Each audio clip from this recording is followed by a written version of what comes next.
My son yelled at me in front of 25 people at Christmas dinner. "Mum, if you want to keep living here, pay the rent like any other tenant, or leave." What Matthew didn't know was that this 2,000 square foot penthouse in Upper East Side, New York City, where he boasted about living thanks to his successful career as an architect, was mine. The grey Cadillac he parked every night in the garage was mine. The credit card his wife Audrey used to buy Louis Vuitton bags on Fifth Avenue was mine. Everything, absolutely everything was mine. I am Catherine Vega. I am 64 years old, and this is the story of how my silence nearly destroyed my only son, and how breaking it saved him. Present scene. The aroma of the roasted turkey filled every corner of the penthouse. I had been working since 6 in the morning preparing the apple pie, the homemade pecan bars, and the candied yams that Matthew had loved since he was a child. 25 people were settling down in the dining room. Cousins, uncles, Matthew's friends, Audrey's colleagues. The table shone with china dinnerware and crystal glasses that reflected the lights of the Christmas tree. I moved from the kitchen to the dining room, serving, clearing plates, refilling glasses of California's Infidel. My apron was stained with gravy. My hair was pulled back in a simple bun. My hands, wrinkled by the years, trembled slightly as I held the heavy serving platter. "Lucy, sit down for a moment," my cousin Sarah told me with that condescending smile I knew so well. "You've done enough." "It's fine. I'm okay," I replied, forcing a smile. From my position next to the open-plan kitchen counter, I could see the whole dining room. Matthew was sitting at the head of the table in his white linen shirt and that Rolex watch Audrey had given him last year. He was talking to his cousin Alex about his latest project, an office building on Park Avenue. "This month has been absolutely insane," Matthew was saying, gesticulating with his wine glass. "The client is pushing hard on the deadlines. But hey, the salary for a senior architect in New York isn't bad at all. It's enough to keep this place, the car, and everything else." Audrey, sitting next to him, smiled with satisfaction. She was wearing a red dress that probably cost more than a nurse's monthly salary. Her perfectly manicured nails sparkled as she stroked Matthew's arm. "And even so," Audrey added, slightly raising her voice so everyone could hear, "the bills never stop coming. This house, the decorations, maintaining the lifestyle, nothing is free in New York City." Several heads nodded. My Uncle George cleared his throat. "They are right. Rents in this area are impossible. $2,500 to $3,000 a month for a decent apartment." "Exactly," Matthew straightened up in his chair. "That's why I always say you have to work hard. No one gives you anything for free in this city." I felt a knot in my stomach, but kept serving the turkey. No one looked at me. No one noticed how my hands gripped the serving spoon harder than necessary.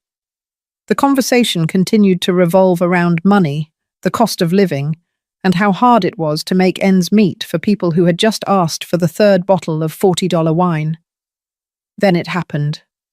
Matthew wiped his mouth with his napkin, took a sip of wine, and looked directly at me. There was something in his eyes that I recognized immediately, the same determination his father Anthony had when he made important decisions. But this time, that look brought nothing good. "Mom," he said with a tone that cut off all conversations, "since we are talking about the subject of the house—" The dining room fell silent. 25 pairs of eyes turned toward me. "I've been thinking," he continued, placing his glass on the table with a soft but firm thud, "that if you want to continue living here with us, you should contribute a portion of the rent, like any adult who shares a space." Time stopped. "It's only fair, right?" he added, looking around the table for approval. "We are all adults, and if that's difficult for you with your widow's pension, well, maybe it would be better for you to look for something more in line with your means." Audrey nodded, taking a sip of wine. Nowadays, everyone must be responsible for their own expenses, even if they are family.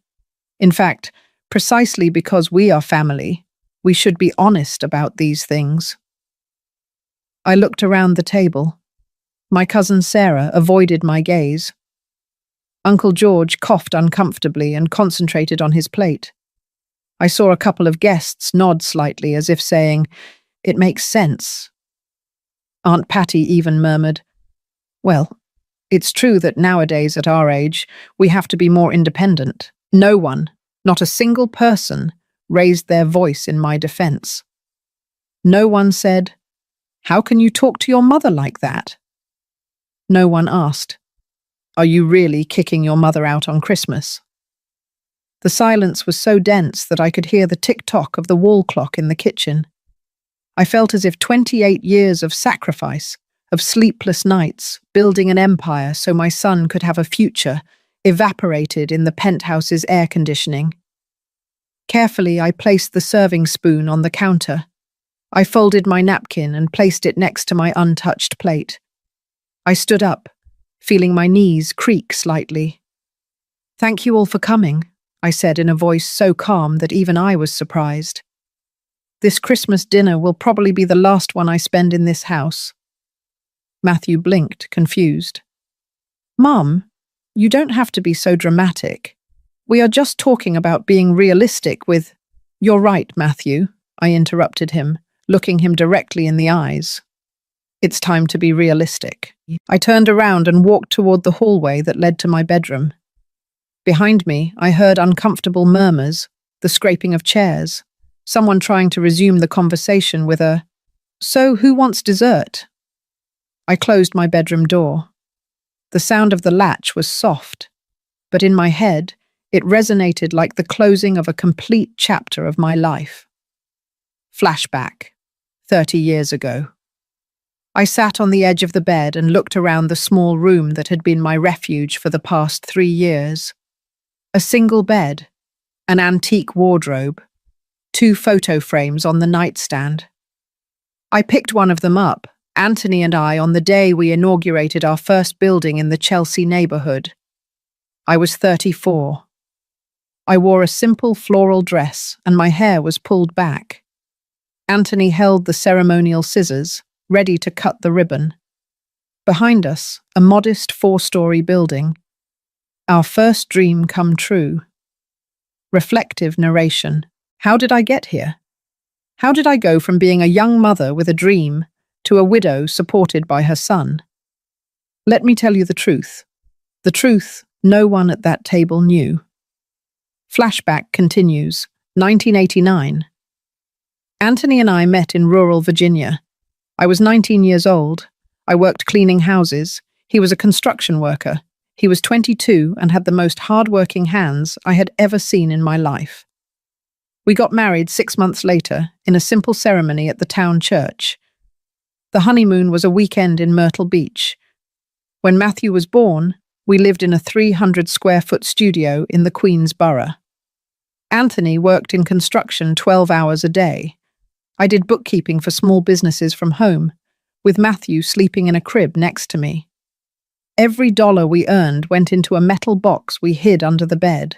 No splurges, no vacations, only work, saving, and one dream, to buy our own property. It took us 12 years of counting pennies, 12 years of turning down dinners with friends because we already ate, 12 years of second-hand clothes from the flea market, 12 years of watching Matthew grow up in that tiny studio, sharing our bed until he was 7 because there was no space for another. In 1995, we finally bought our first apartment, 450 square feet in Chelsea for $45,000. We renovated it ourselves.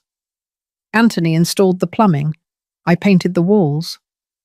Matthew, at 6 years old, handed us the tools. We rented it to a young couple for $400 a month. That money went into another box, and then to another apartment, and another. Anthony had a gift. He could see an abandoned building and visualize exactly how to turn it into something beautiful. I had another gift. I could make every dollar multiply in the ledgers. In 2003, we bought our fifth building. The lawyer suggested we create a company to handle everything legally. Anthony thought of the sparrows he always saw on the electrical wires in Chelsea, those small but tireless birds. Vega Properties, he said, like our last name but with wings. Together, we overcame the 2008 financial crisis. When others sold in panic, we bought with strategy. Buildings in Brooklyn, apartments in Soho, commercial spaces in the Upper East Side. By 2015, Vega Properties had 47 properties in its portfolio. And then, one rainy Tuesday in November of 2017, Anthony put his hand to his chest while reviewing some blueprints in our office. "Kath," was the last thing he said before he fell. The hospital informed me it had been a massive heart attack. "He didn't suffer," were the doctor's words, as if they were a comfort. "Return to present." I opened the nightstand drawer and took out a manila folder. Inside were documents that no one in this house knew existed. Articles of incorporation for Vega Properties, LLC. Stock shares. Catherine Vega, 85%. Executive Director, James Torres. Property contracts. Penthouse, Upper East Side, East 70th Street, 234. Owner, Vega Properties, LLC. Vehicle, Cadillac, AE6. Registered to Vega Properties, LLC. Authorized user, temporary, Matthew Vega. Additional credit card, primary account, Catherine Vega. I slowly flipped through the pages. Each document was a reminder of what I had built, of what I had allowed my son to believe was his. Flashback. 3 years ago. Matthew had finished his architecture degree. He got a job at a respectable firm. His salary was $2,800 a month. Not bad for New York, but not enough for the lifestyle he had always dreamed of. One day, he came to visit me at the Vega Properties office. I kept a low profile, working from a small office in the back of the building while James handled the public meetings as CEO. "Mom," Matthew said, sitting down across from my desk. "I want to move out on my own. I found an apartment for rent in the Upper East Side, but it costs $2,200 a month. With my salary, it's possible, but it's tight." I looked at my son. He had inherited Anthony's eyes, that determination, but there was also some youthful naivete that didn't yet know the real price of things. I opened the Vega Properties system on my computer. "We have an empty penthouse on East 70th Street, I told him. 2,000 square feet, renovated 2 years ago. Market value, $3,500 a month. Matthew's eyes widened. "Mom, that's way out of my budget." "I'll rent it to you for $1,400, I said. "It's an internal discount, employee's son rate." "Seriously?" His face lit up. "But won't you need it?" "I'm fine in my apartment in Chelsea," I lied. In reality, that Chelsea apartment was also mine, but he didn't know it. "Besides, I prefer to live simply. You're young, you deserve a nice place." He signed the contract that same week. On paper it said, "Lessee Matthew Vega, lessor Vega Properties, LLC." He never asked who was behind Vega Properties. 2 months later, Audrey appeared in his life, a fashion influencer with 50,000 followers on Instagram. I saw her posting photos of the penthouse. My architect boyfriend has impeccable taste for spaces. When they got married, I gave him something else, an additional credit card linked to my account. "Just for emergencies," I told him, "in case you ever need something important." Something important became dinners at Michelin restaurants. Emergencies were $2,000 handbags. I received the statements every month and paid them in silence. $600 here, $1,200 there. $3,400 on a trip to Miami. I never said anything, and when Matthew asked if he could use one of the company cars to better represent himself in meetings with clients, James signed the authorization, which I approved from my small office. It's temporary, I told James, just until he saves up for his own car. 3 years later, that temporary was still his grey Cadillac. Present. Decision. I took out my cell phone. It was 11:47 p.m. on Christmas night. Outside, the fireworks from some private party lit up the New York City sky. I dialed a number I had on speed dial. James, it's Catherine. Catherine, Merry Christmas. Is everything okay? His voice sounded worried. James Torres had been Anthony's right-hand man. After my husband's death, he had become my confidant and the only one who knew the full truth about my role in Vega Properties. I need you to prepare all the documents related to Matthew first thing tomorrow morning, I said, looking at the photos on the wall, the lease agreement, the vehicle authorization, the statements for the additional credit card. There was a silence on the other end. Catherine, are you sure? Completely sure, I replied. It's time for my son to learn the true meaning of the word independence that he loves to use so much. I took a suitcase out of the closet. Dust billowed up when I opened it. Inside were still the tags from a trip to Boston that Anthony and I had planned to take before his death. We never made it. I started folding my clothes. I didn't have much. 3 blouses, 2 pairs of pants, 1 sweater, underwear, my comfortable shoes. Everything fit perfectly in half a suitcase. I stopped in front of the closet mirror. A 64-year-old woman looked back at me, grey hair pulled back, wrinkles around my eyes, hands stained by years of work. I had spent almost 40 years building something important, and in the last 3, I had allowed my son to trample that legacy while I served dinner in silence. Why did I do it? Why did I let him believe that lie? Because I wanted him to be happy. Because I wanted him to feel successful, capable, independent. Because I thought that if I gave him everything, he would naturally feel grateful. I was wrong. Silent love that sets no boundaries is not love. It is complicity with selfishness. I closed the suitcase. The sound of the zipper was final. I took my purse, put in my wallet, my phone, the keys to my other apartment, the real one, the one Matthew had never seen, and opened the bedroom door. The sound of laughter and music came from the dining room. They had resumed the party. They probably thought I was crying in my room, that tomorrow I would come out remorseful, begging forgiveness for ruining their Christmas. I dragged the suitcase down the hall. The wheels on the hardwood floor made a screeching sound that cut the music like a knife. Conversations ceased. 25 heads turned. Audrey was the first to speak, with that condescending smile.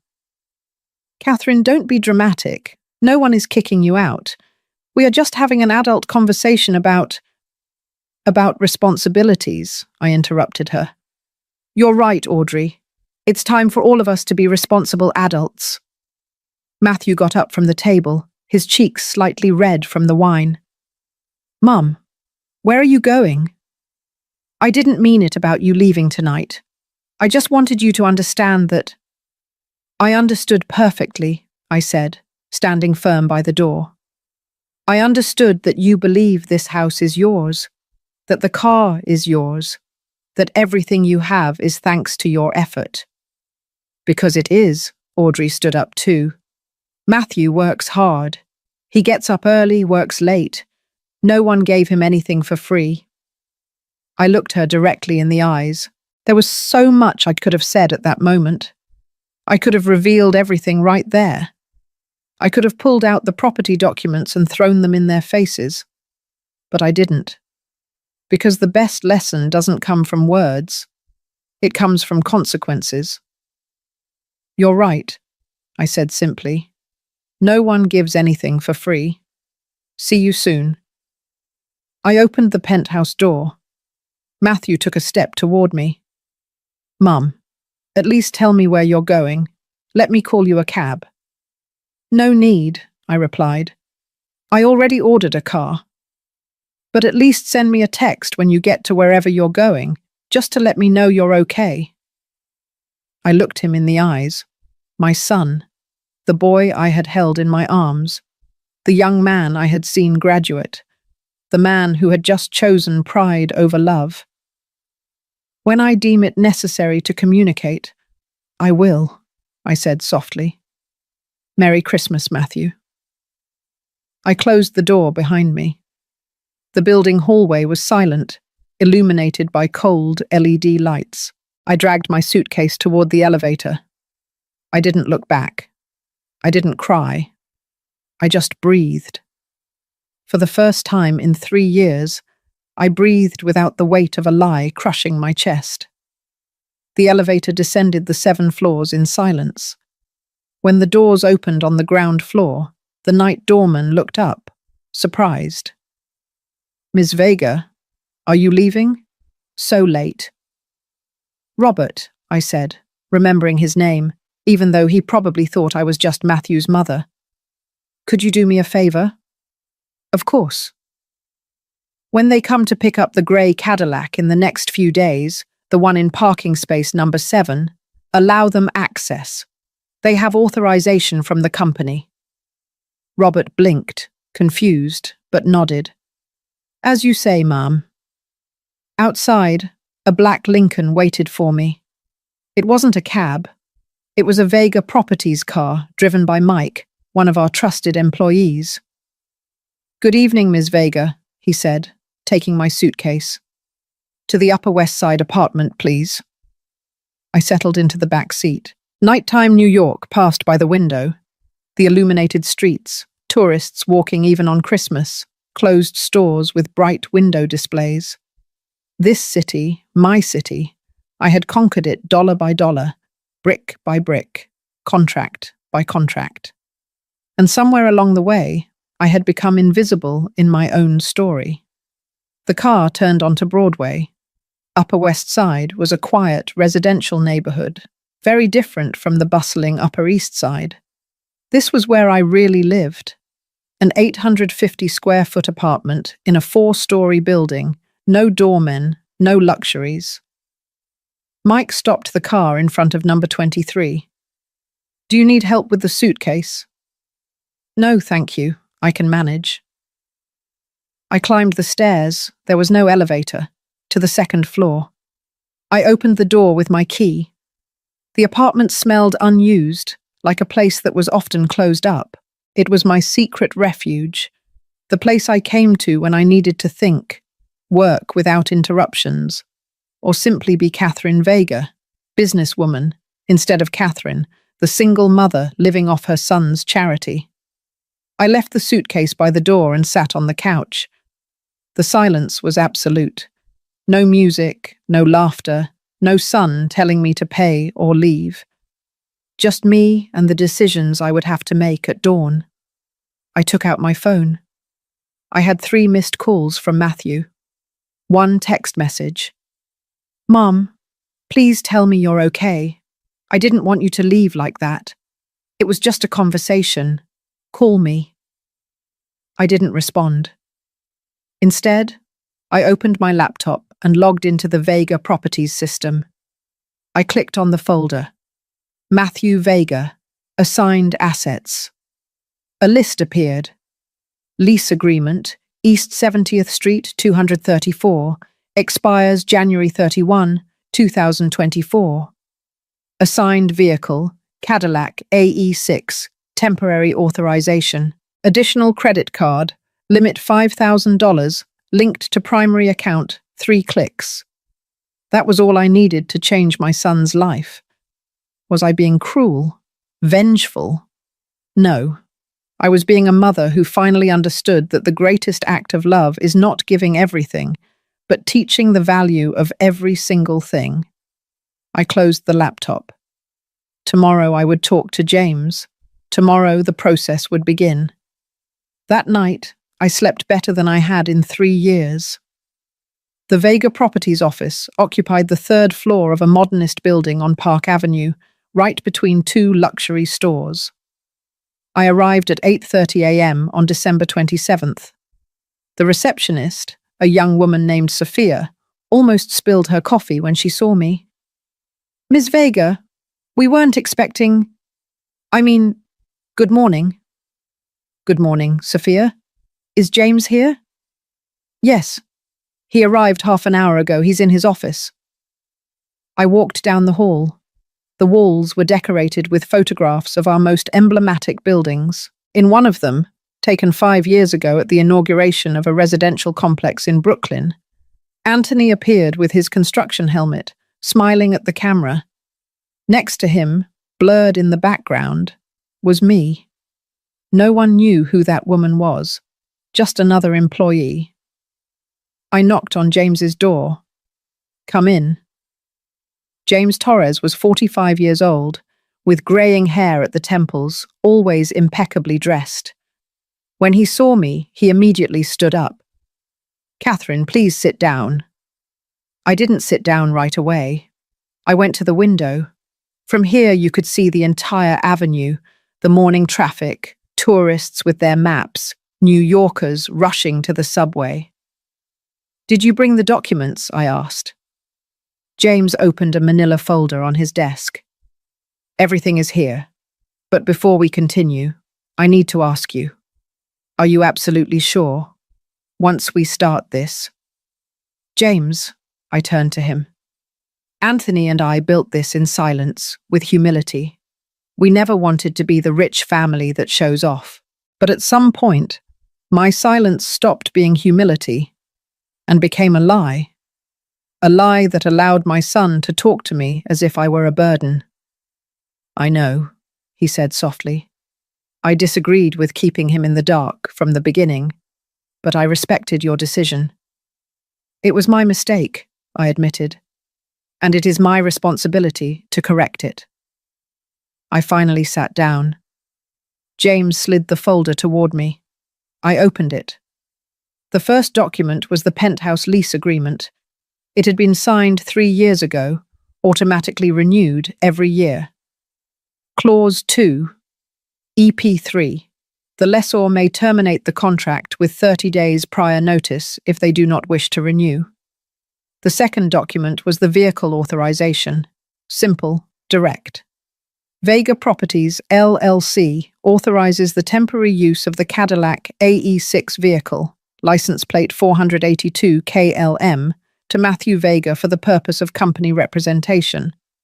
This authorization may be revoked at any time. The third was the credit card report for the last 6 months. My hands trembled, seeing the numbers. 11 Madison Park, 2-star Michelin restaurant, $847. Louis Vuitton 5th Avenue, $3,400. Four Seasons Hotel New York Executive Suite, $2,200. Trip to Las Vegas, $3,200. Ethan Allen Designer Furniture, $1,900. The list went on. Page after page of expenses that totaled $47,320 all in 6 months. Meanwhile, I was still wearing the same old navy coat from 5 years ago. "Did you also bring Rachel?" I asked, referring to our lawyer. "She's waiting in the conference room." Rachel Martinez was a 50-year-old woman with a reputation for being ruthless but fair. She had handled all our legal affairs since Anthony died. When I entered the conference room, she already had her laptop open and several legal codes marked with yellow sticky notes. "Catherine," she said, shaking my hand. "James gave me a heads up on the situation. I'm very sorry about what happened." "I don't need condolences," I said, sitting down. "I need legal solutions." Rachel nodded, appreciating my directness. "Very well. We have 3 assets your son currently enjoys: the residence, the vehicle, and the credit card. Let's look at the options for each." She opened a presentation on her laptop and turned the screen toward me. "Property, Penthouse, Upper East Side. The contract is about to expire on January 31st. Legally, you have the right not to renew it. You just need to send a formal notice with 30 days advance warning, which would be today, December 27th. What if he refuses to leave? Then we initiate eviction proceedings.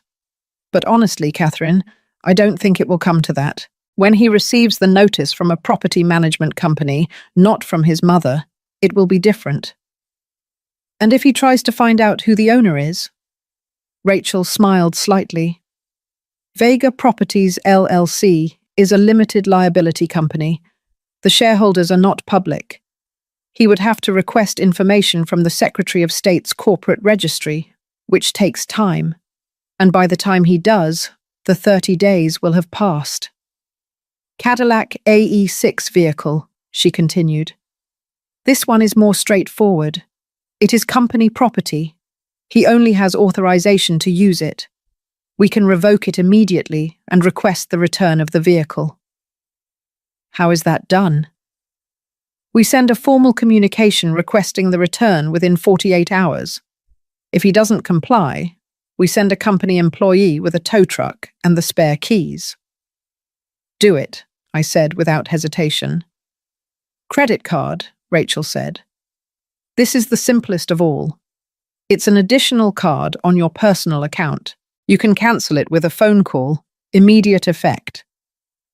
I looked at the 3 documents in front of me. My son would receive 3 blows in a matter of days. He would lose his house, his car, his unlimited access to money.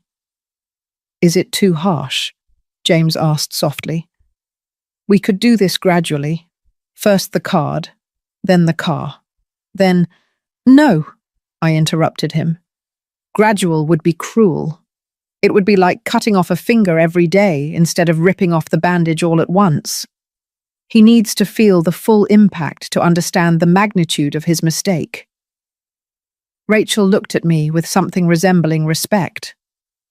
You are stronger than I thought.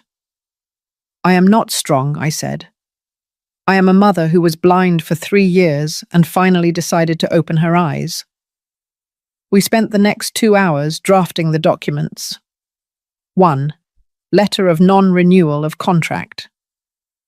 Dear Mr. Matthew Vega, Vega Properties, LLC, in its capacity as a lessor of the property located at East 70th Street, 234 New York, hereby notifies you that the lease agreement, expiring on January 31, 2024, will not be renewed. In accordance with the residential tenancy law, you have until the indicated date to vacate the property in the same condition in which it was delivered. Sincerely, James Torres, Executive Director, Vega Properties, LLC. 2. Request for vehicle return. Dear Mr. Matthew Vega, the purpose of this letter is to inform you that the temporary authorization for the use of the Cadillac AE6 vehicle, license plate 4082KLM, property of Vega Properties, LLC, is revoked as of this date. We request the return of the vehicle within a maximum of 48 hours to our facility on Park Avenue 89. Failure to comply with this request will result in us proceeding to recover the asset through corresponding legal means. Sincerely, Asset Department, Vega Properties, LLC. 3. Credit card cancellation. This one only required a call to the bank. Rachel dialed the number on speakerphone.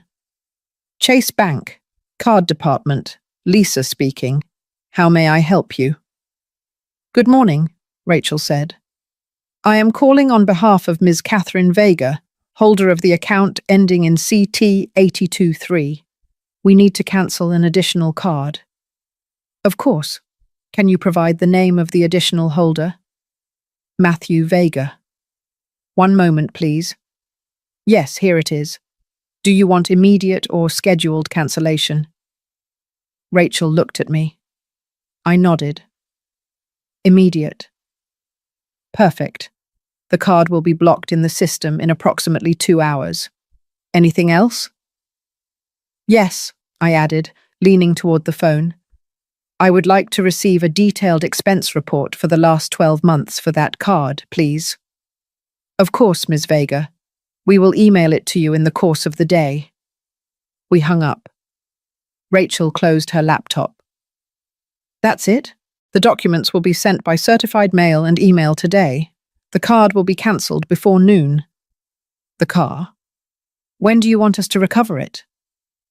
Tomorrow, I said. Give him time to read the letter first.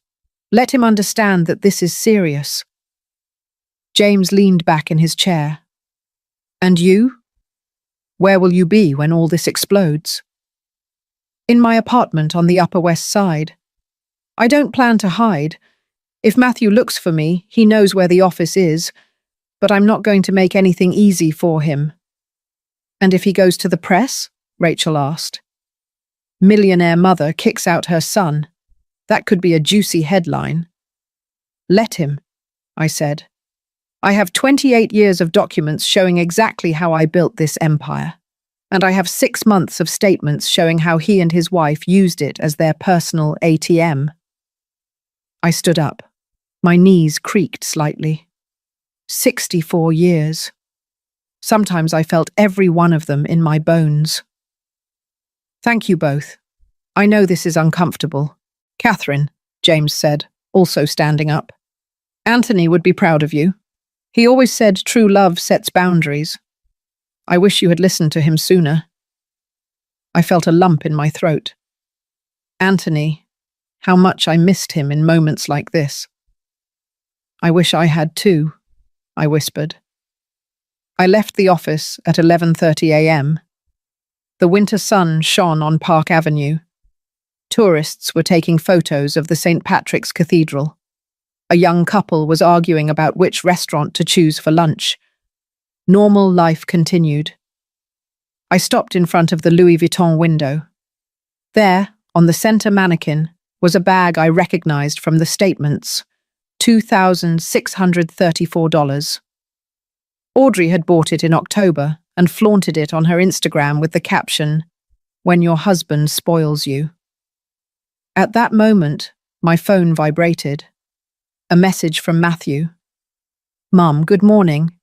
Where are you? I stopped by the Chelsea apartment I thought was yours, but the doorman says a young couple lives there. Can you call me? I'm worried. I put the phone away without responding. I walked to a small coffee shop in Soho, one of those that don't have Instagram, just good coffee and honest sandwiches. I ordered a cortado and a croissant.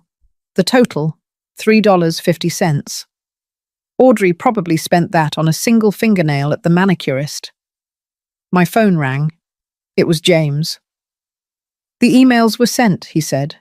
Matthew should receive them any minute. Perfect. Catherine, are you really okay? Yes, I replied, looking out the coffee shop window. For the first time in 3 years, I'm okay. I hung up and took a sip of coffee. Hot, strong, unadorned. Just like the truth that was about to hit my son. Day 1, December 28th, 9:15 a.m. Matthew opened his laptop at the penthouse dining table. Audrey was still asleep. The night before, they had been up until 3 in the morning arguing about the Catherine drama. Exaggerated, Audrey had said. Your mother has always been dramatic. She'll be back tomorrow, begging for forgiveness. But that morning, there were no messages from his mother, no calls, just a strange silence that gave him a knot in his stomach. He clicked on his inbox. Among the corporate Christmas emails and newsletters he never read, he saw a subject line that chilled his blood. Formal notification, lease agreement termination. Sender, Vega Properties Administration. His heart started beating faster. He opened the email with trembling hands. He read the first line, then the second. Then he had to read the whole thing 3 times because his brain refused to process the words. Will not be renewed. Vacate the property. January 31, 2024. What the hell? He whispered. He immediately looked up the phone number at the bottom of the email and dialed. It rang 4 times before a professional female voice answered. Vega Properties, Administration Department. Good morning. Yes. Hello, this is Matthew Vega. His voice sounded tense. I just received an email about the termination of my lease agreement. It must be a mistake. I have always paid on time. I have never had problems with... One moment, Mr. Vega. Let me check your file. Matthew heard the tapping of a keyboard. Each second felt like an eternity. Mr. Vega, there is no mistake. The owner has decided not to renew the contract. It is their legal right according to Clause 12.3 of your agreement. But why? Did I do something wrong? I don't have that information, sir. We only execute the owner's decisions. Who is the owner? Matthew asked, feeling panic starting to climb up his throat. I need to talk to them. This makes no sense. That information is confidential. If you wish to appeal the decision, you may send a formal written request to our office on Park Avenue. Park Avenue. Matthew frowned.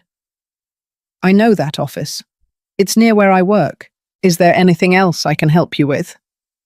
Yes. Can I at least continue renting when the apartment goes back on the market? Of course.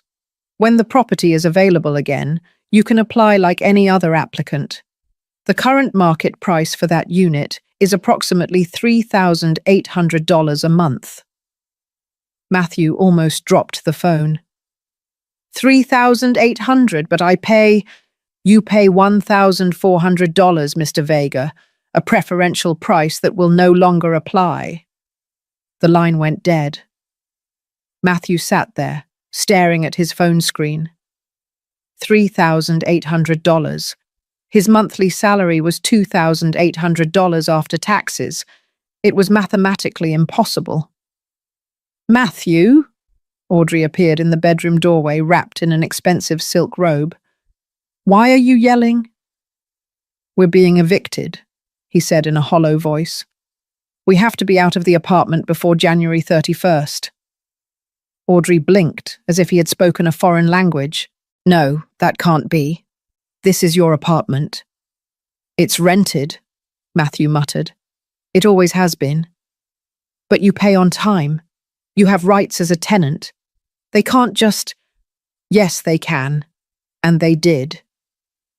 Audrey walked over and read the email over Matthew's shoulder. Her face changed from confusion to disbelief, and then to fury. This is because of last night, isn't it? Your mother did this. Somehow she convinced the owner to... I don't know. Matthew ran his hands through his hair. I don't know, but I need to find out. He grabbed his jacket and the Cadillac keys. Where are you going? To the Vega Properties office. I'm going to talk to someone face to face. This cannot be happening. 12:30 p.m., Vega Properties office.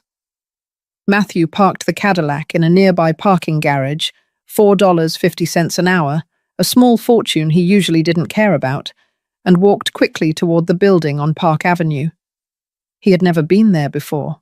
The facade was elegant, modernist, with high windows and wrought-iron balconies. A discreet plaque next to the entrance read, Vega Properties, LLC, 3rd floor. He climbed the stairs 2 at a time. When he reached the reception desk, a young woman greeted him with a professional smile. Good morning. How may I help you? I need to speak with the director, the manager, whoever makes the decisions here, Matthew said, trying to remain calm.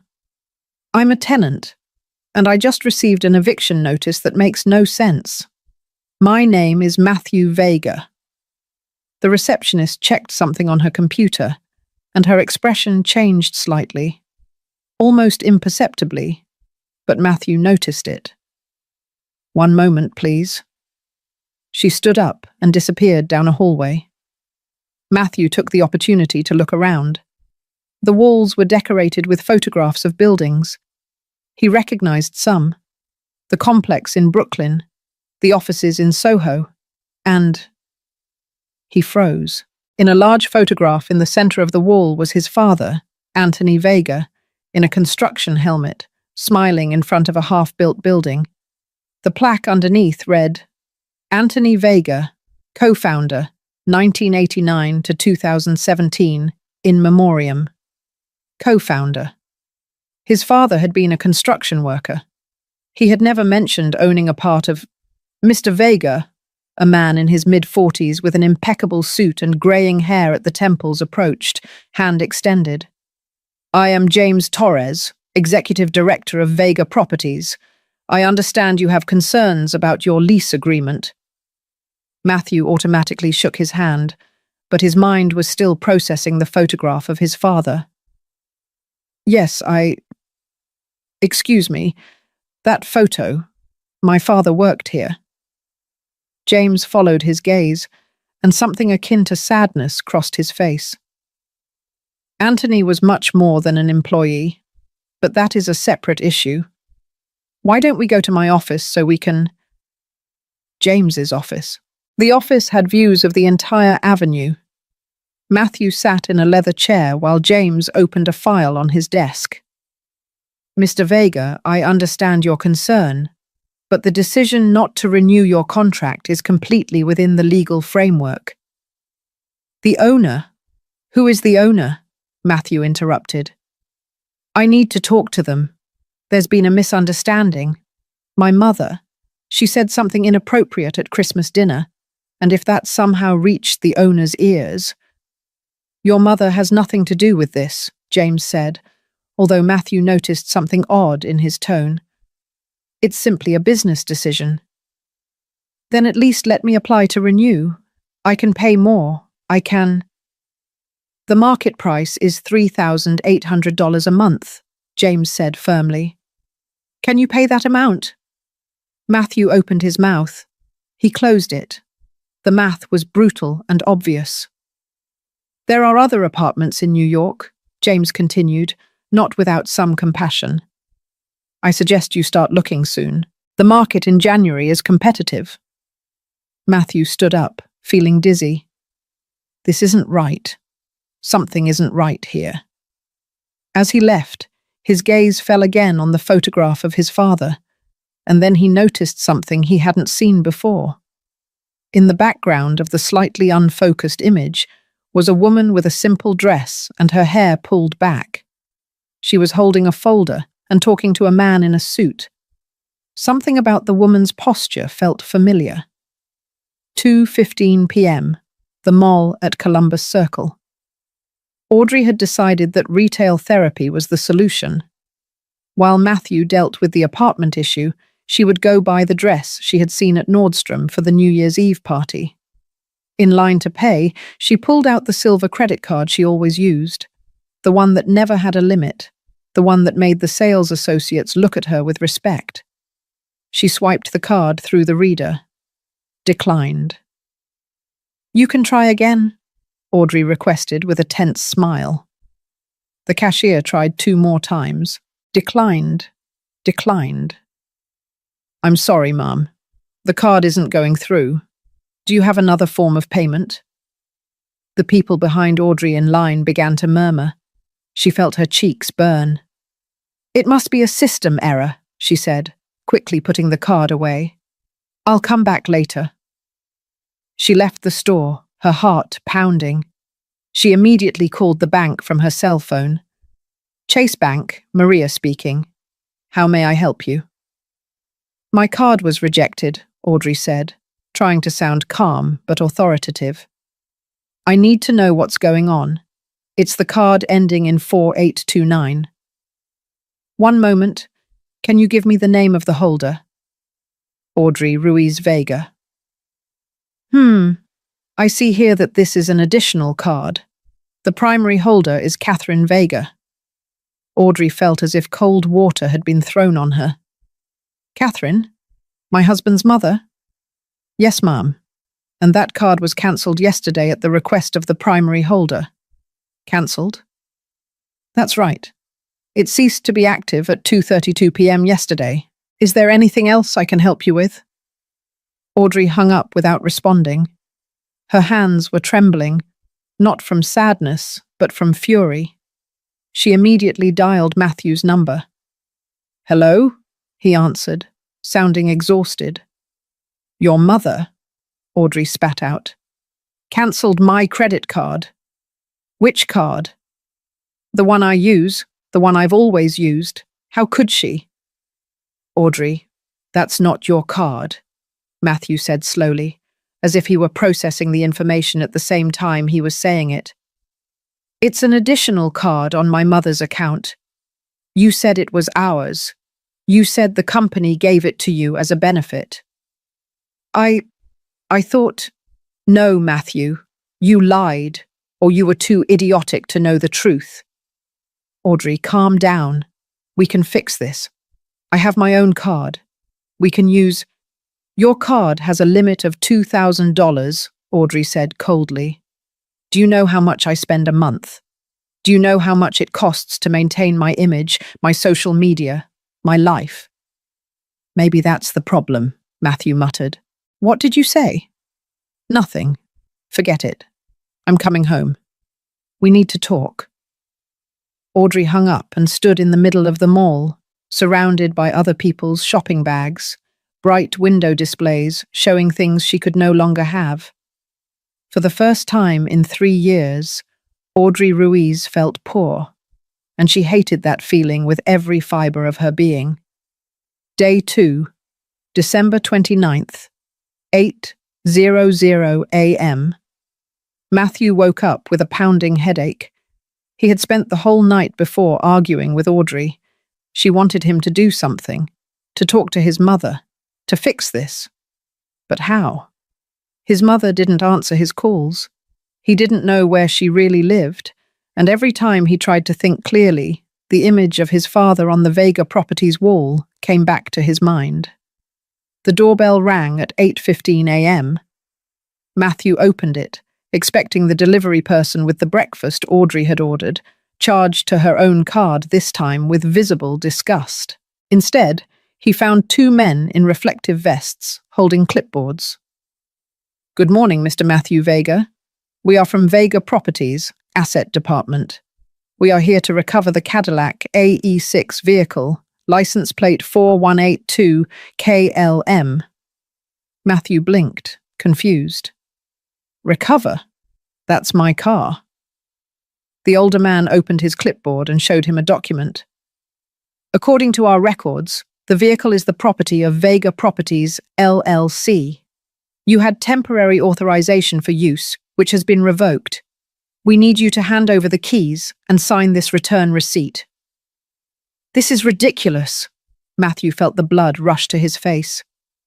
"That car was given to me 2 years ago. I use it for work. You can't just come and take it."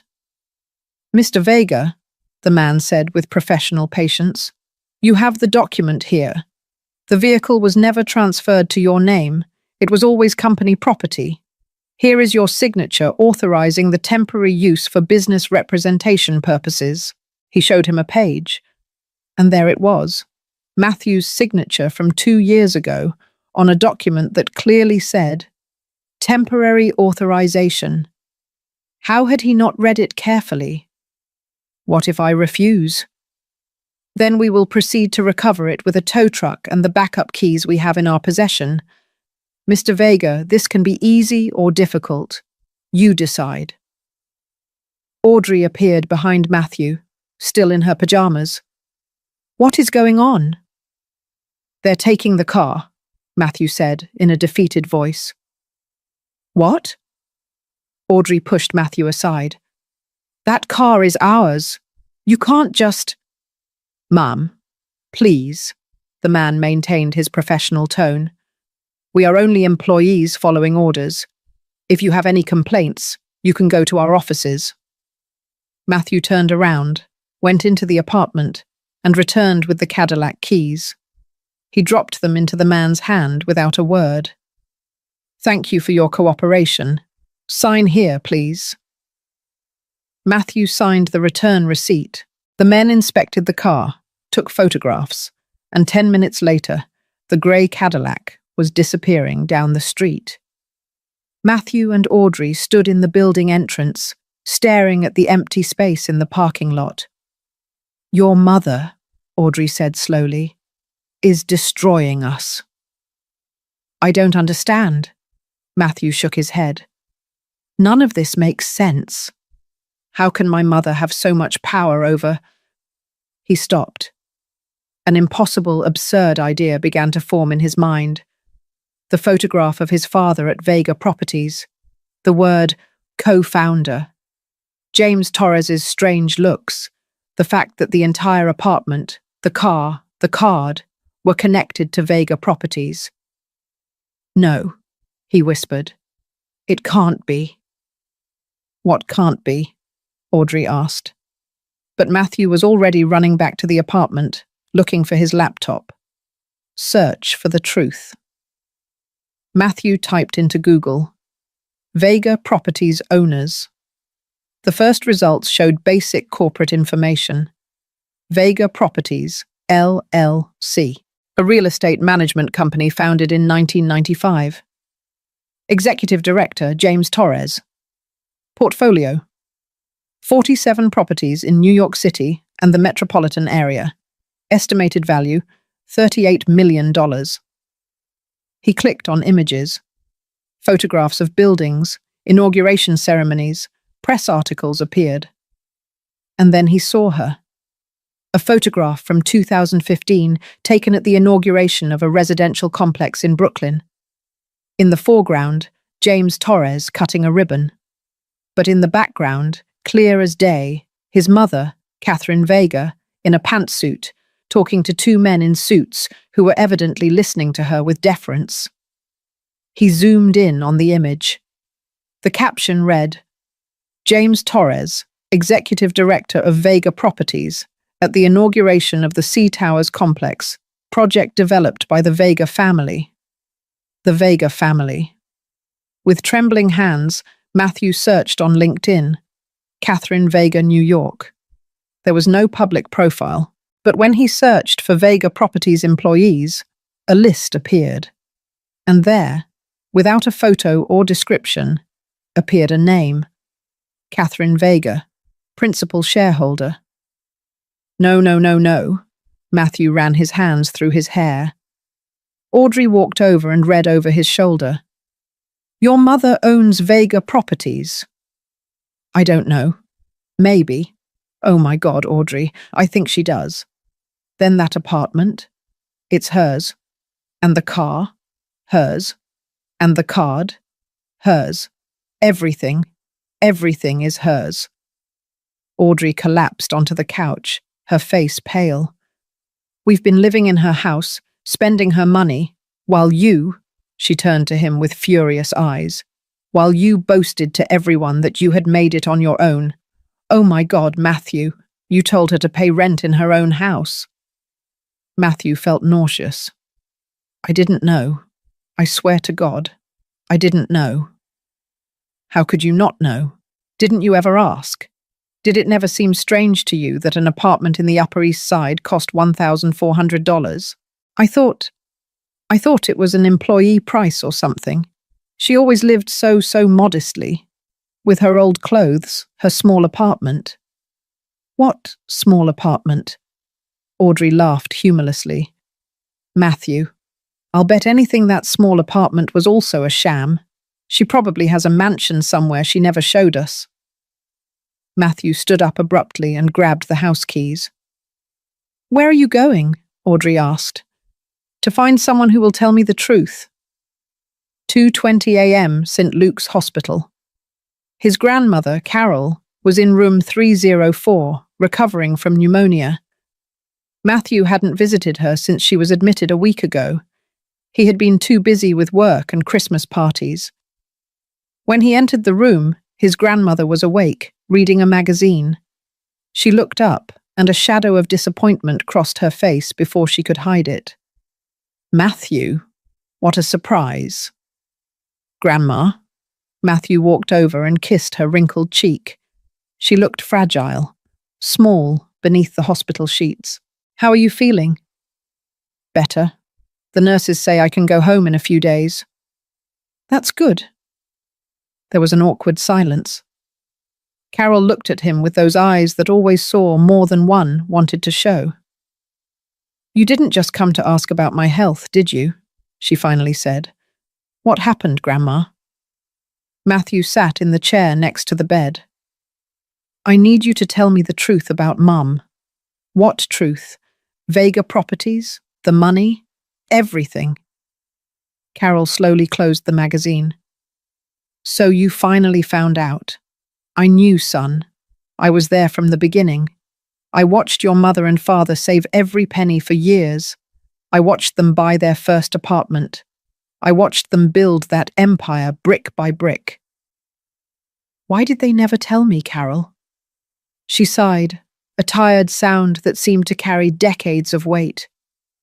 Because your mother wanted you to be strong on your own. She didn't want you to grow up like those spoiled rich kids who think the world owes them something. But they lied to me. They didn't lie to you, Carol corrected him firmly. They just didn't tell you everything. There is a difference. They let me believe that I was supporting the house, that I was taking care of her. And that made you feel good, didn't it? Carol asked knowingly. It made you feel important, the successful son who takes care of his poor, widowed mother. Matthew opened his mouth to protest, but the words caught in his throat. Your mother, Carol continued, could have lived in a mansion. She could have retired 10 years ago, but she chose to live modestly.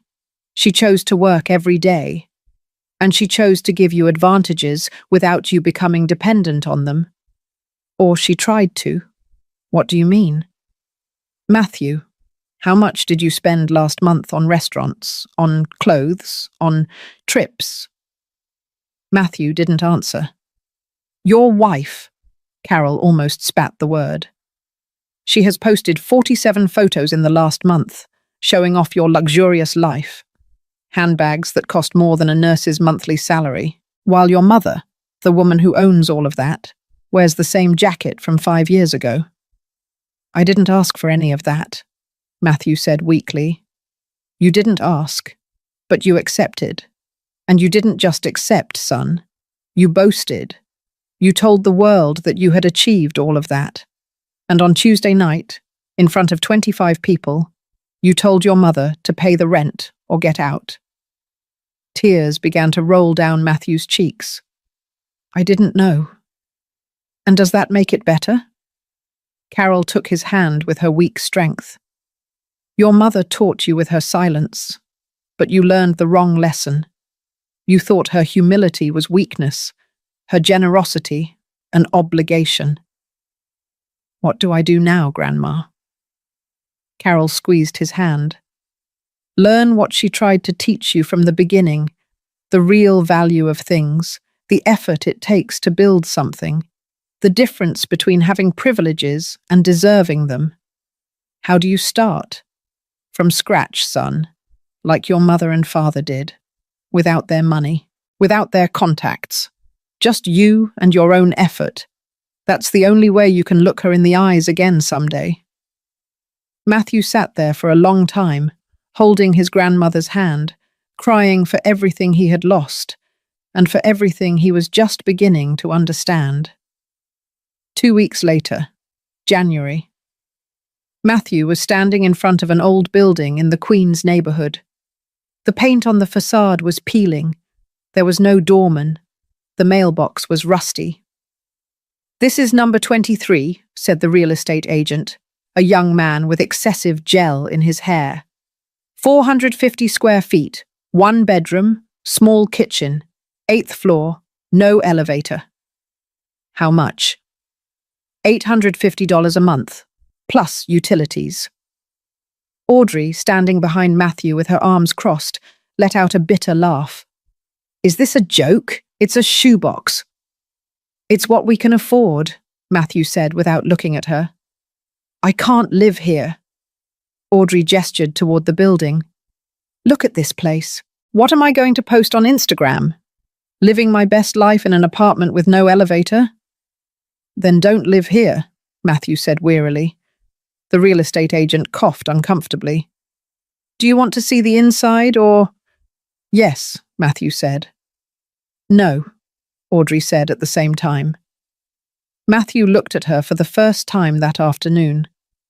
Audrey, I need to make a decision. I have to hand over the keys to the penthouse on January 31st. I can afford this place. It's ugly, it's small, but it's what my real salary allows me. If that doesn't work for you… It doesn't work for me, Audrey said firmly.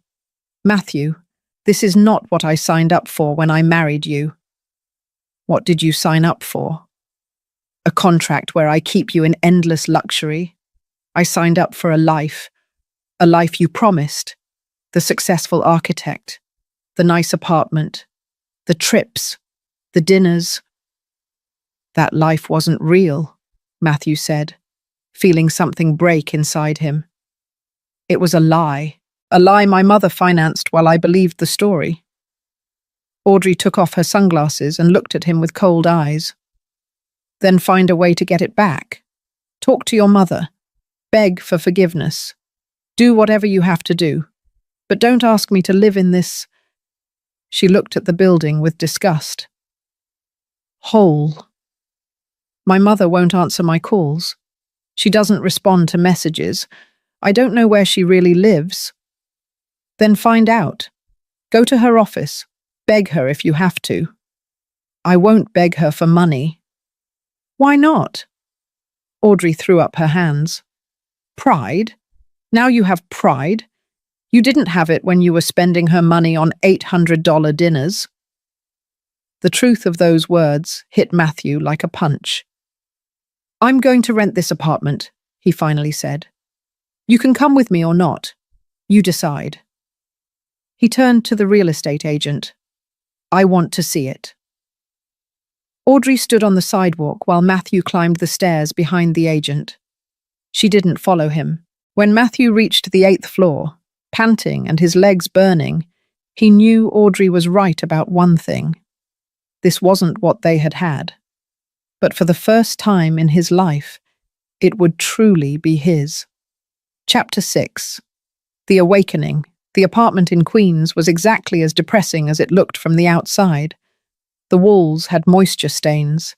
The kitchen had appliances from the 90s. The bathroom had pink tiles that were probably original from 1975. But it was his.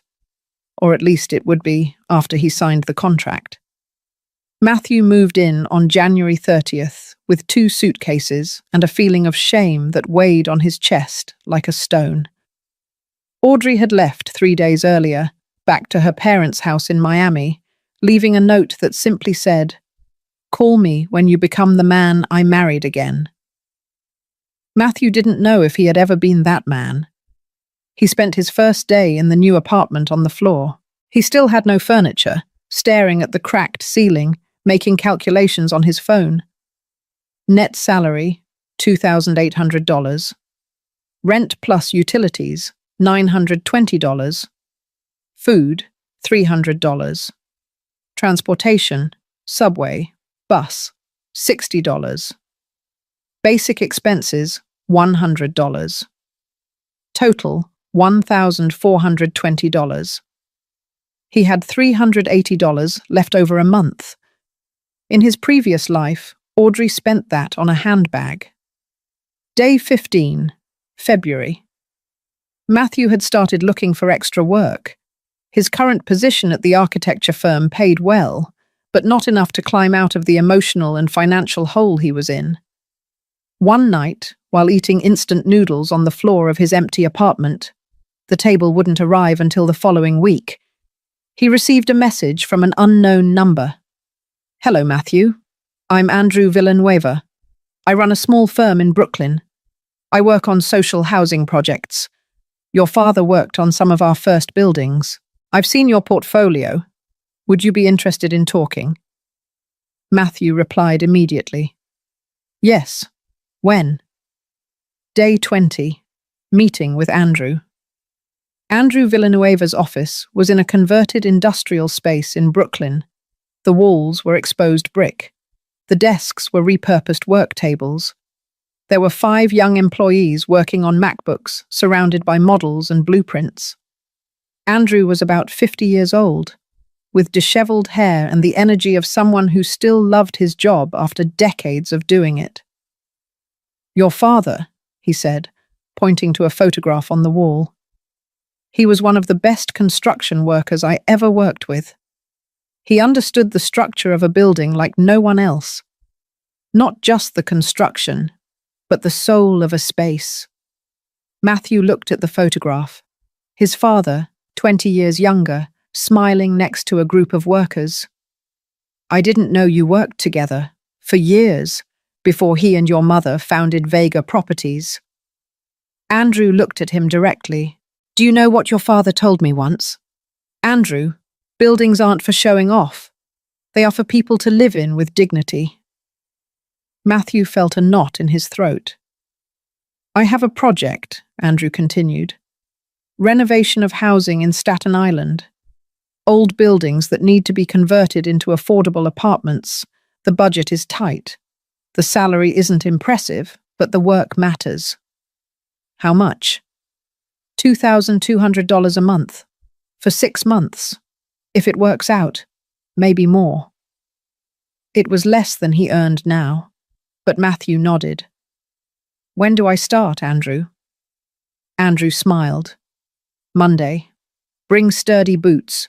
You'll be on the construction site, not just in the office." Day 45. March. Matthew was waking up at 6 a.m. He took the subway to Staten Island. He worked on dusty construction sites until 6 p.m. He came home exhausted, ate something simple.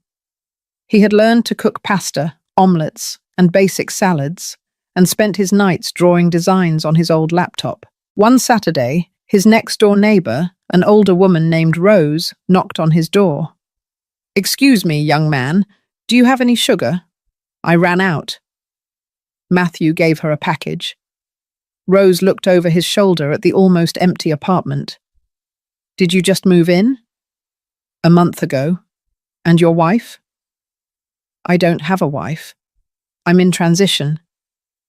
Rose nodded wisely. "Life puts you where you need to be, not where you want to be. Come for dinner tomorrow if you like. I'm making spaghetti." Matthew went. Rose's spaghetti reminded him of his mother's, and for the first time since Christmas, he felt something akin to the warmth of home. Day 60, April. Audrey sent him divorce papers. Matthew signed them without a fight. Part of him felt relieved. She deserved someone who could give her the life she wanted, and he needed to discover who he was without the weight of all those expectations. Day 90, May. The project in Staten Island was taking shape. Matthew had designed a modular system that allowed old industrial buildings to be converted into 500-square-foot homes with natural light and open spaces. The cost per unit, $75,000. Andrew was impressed. "This could work on a larger scale. Have you thought about presenting it to investors?" "I don't have contacts," Matthew admitted. "Well, I do. Let me make some calls." That night, Matthew sat in his small apartment. He now had a table, a mattress, and 3 chairs bought from IKEA, and thought about his mother. Over the past 3 months, he had tried to call her 47 times. All messages remained unanswered. He wrote one more. "Mum, I don't expect you to forgive me. I don't expect you to give me anything back. I just want you to know that I finally understand. I'm learning, slowly but learning. I love you, Matthew." Send.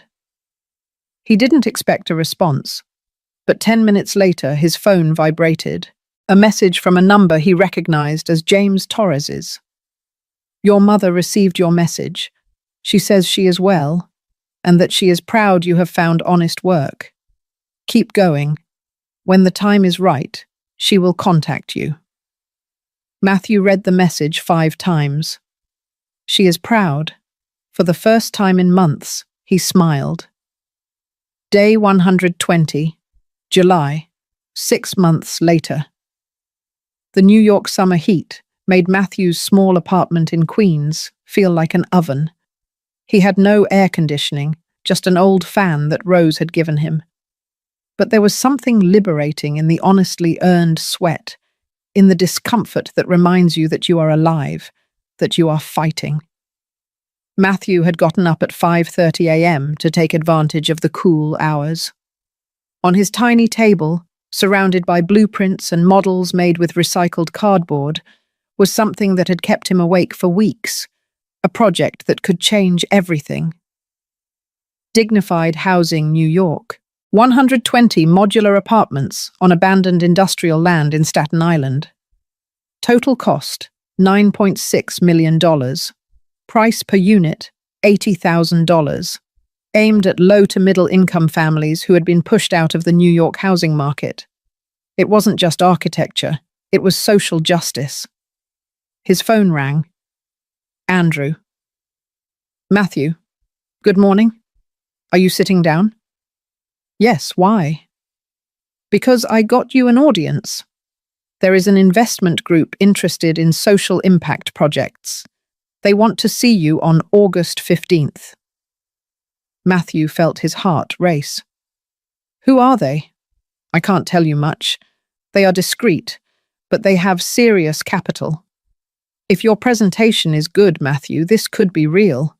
How much capital? Enough to build the entire complex. But Matthew, you need to be flawless. This is an opportunity that won't be repeated. When he hung up, Matthew looked at his reflection in the bathroom mirror. 6 months had changed his face. He was thinner. He had dark circles under his eyes from working nights. His hands had calluses from being on the construction sites. But his eyes had something they had never had before. Purpose. August 1st. Preparation. Matthew spent the next 2 weeks preparing the presentation of his life. He worked on the construction site by day and in his apartment by night. Rose brought him coffee and omelettes. Sometimes she stayed to watch him work. You remind me of someone, she said one night. Who? A woman I used to see on the subway years ago. She always carried blueprints under her arm. She always had that same look you have, determination mixed with fear. Matthew looked up. What was she like? Older, elegant but simple. I once saw her arguing with 3 men in suits over a contract. She shut all 3 of them up. Rose smiled. She had your same jaw, your same way of frowning when you think. Matthew felt a lump in his throat. Was it my mother? I don't know, son, but whoever that woman was, she built important things, like you are now. August 15th, the day. The address Andrew had given him was on Park Avenue. Matthew felt a chill when he approached the building. It was the Vega Properties office. He immediately called Andrew. There's a mistake. You gave me the wrong address. There's no mistake, Andrew said softly. Trust me. Just go in. Matthew stood in front of the building he had visited 6 months ago in a state of confusion and panic. Now he returned with a worn briefcase, a suit he had bought at a second-hand store for $45, his first expensive purchase in months, and 50 pages of dreams printed on paper. The receptionist recognized him. Mr. Vega, they are waiting for you in the 4th floor boardroom. Who is waiting for me? She smiled enigmatically. Go up and you will find out. The executive boardroom. Matthew went up in the elevator, his heart pounding so hard he thought everyone in the building could hear it. The doors opened on the 4th floor, a level he hadn't visited before, a hallway with glass walls. Through them, he could see New York City stretching out to the sea, and at the end of the hall, a wooden door with a plaque. Boardroom, President's office. He knocked. Come in. He opened the door. and he froze. Sitting at the head of a long oak table, dressed in a grey pantsuit, her hair perfectly styled, her hands clasped in front of her, was his mother, Catherine Vega. To her right, James Torres. To her left, a woman he recognized as Rachel Martinez, the lawyer. And in the back chairs, 3 more people he didn't know, but who, by their folders and laptops, were clearly part of the executive team. "Matthew," Catherine said in a calm, professional voice. "Please sit down." Matthew couldn't move. He couldn't breathe. "Mom, I am President Vega here," she said, without cruelty but with firmness. "And you are the architect, Matthew Vega, who will present a social housing project to us, correct?" Matthew swallowed hard. "Correct." "Then sit down and begin your presentation. We have 1 hour." With trembling legs, Matthew walked toward the projector. He connected his old laptop. The screen had a crack in the corner that he had tried to fix with tape. While waiting for the system to load, he looked at his mother. She was looking at him with a neutral, businesslike expression, as if she were evaluating a complete stranger. And in a way, she was. The Matthew she had kicked out of her house 6 months ago no longer existed. "Good morning," he began, his voice barely shaking. "My name is Matthew Vega. I am an architect specializing in social housing, and I am here to present a project that can change the lives of 120 families in New York." The first slide appeared, a photograph of the abandoned land in Staten Island, ugly, full of trash, forgotten. "This is a space our city has abandoned," he said. "But I see potential. I see homes. I see dignity." For the next 45 minutes, Matthew presented every detail of his project. Modular design, optimized 500-square-foot apartments, sustainable and recycled materials, natural light in every unit, common spaces for community, realistic budget, construction cost per unit, $75,000, final sale price, $80,000. Margin, 6.7%, enough for sustainability, not for excessive profit. Social impact, 120 families with dignified housing. Creation of 40 jobs during construction. Revitalization of the Staten Island neighborhood. Replicable model in other cities. As he spoke, he noticed his mother taking notes. James nodded occasionally. Rachel verified numbers on her calculator. When he finished, there was silence. Then James spoke. "The budget is tight. How do you guarantee there won't be cost overruns?" "Because I have worked on construction sites personally for 6 months," Matthew responded. "I know every supplier, every cost, every risk, and I have built an 8% cushion for contingencies." Rachel asked, "And what if the city council doesn't approve the permits?" "I have already had preliminary conversations with the Department of Urban Planning. The project aligns with their social housing goals. I am 85% confident in the approval."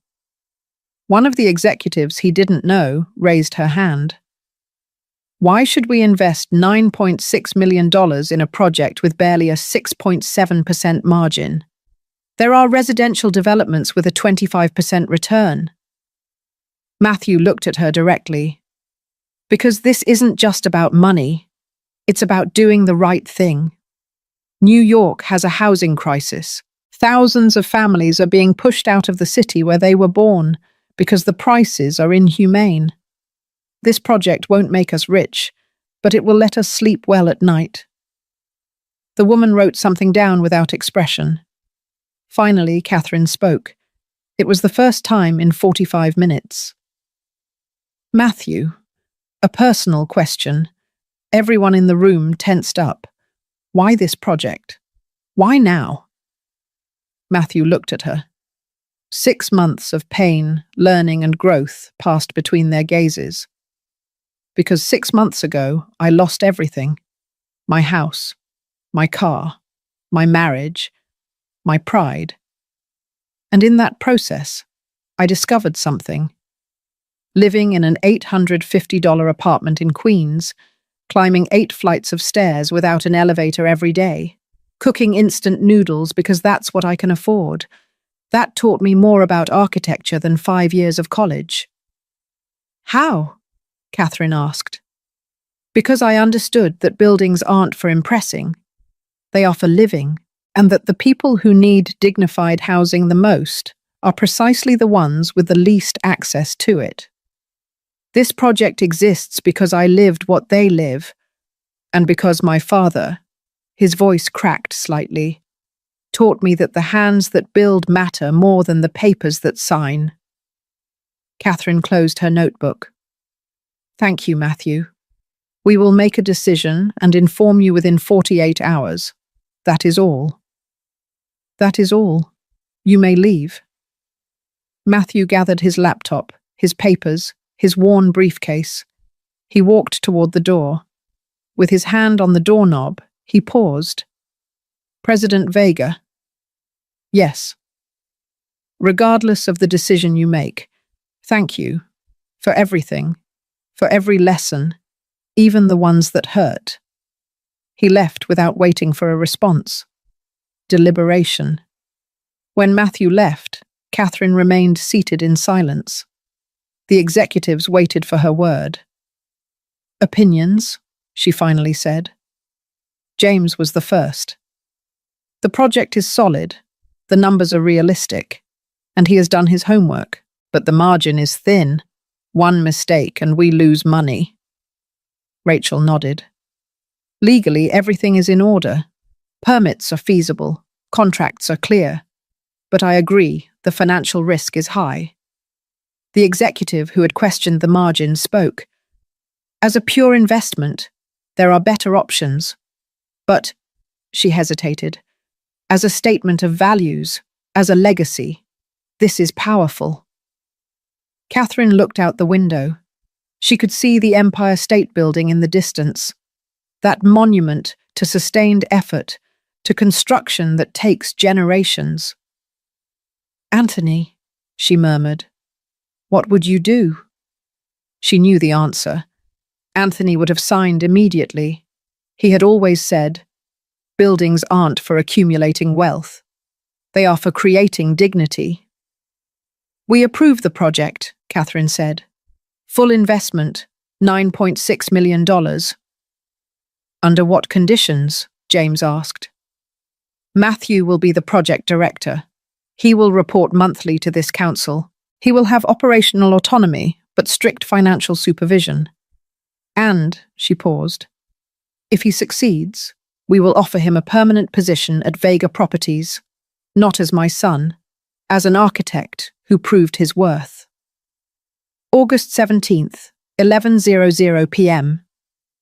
Matthew was in his apartment, unable to sleep, when his phone rang. Unknown number. Hello? Matthew Vega. A professional, urgent female voice. Yes, this is Mount Sinai Hospital. Your mother, Catherine Vega, has been admitted. She suffered a cardiac episode. She is stable but is asking for you. The world stopped. I'm on my way. Mount Sinai Hospital. Midnight, Matthew arrived sweating, out of breath, after running from the subway. The receptionist directed him to the 3rd floor. Cardiology, room 307. James was in the hallway, looking exhausted. What happened? Matthew grabbed his arm. Stress. Exhaustion. Your mother has been working 16-hour days since... He stopped. Since Christmas, Matthew finished. Since she kicked me out. She didn't kick you out, James said softly. She freed you, but that doesn't mean it didn't hurt her. Can I see her? James hesitated. She's awake. But Matthew, she's weak. Don't agitate her. Matthew gently pushed the door. The room was dimly lit. In the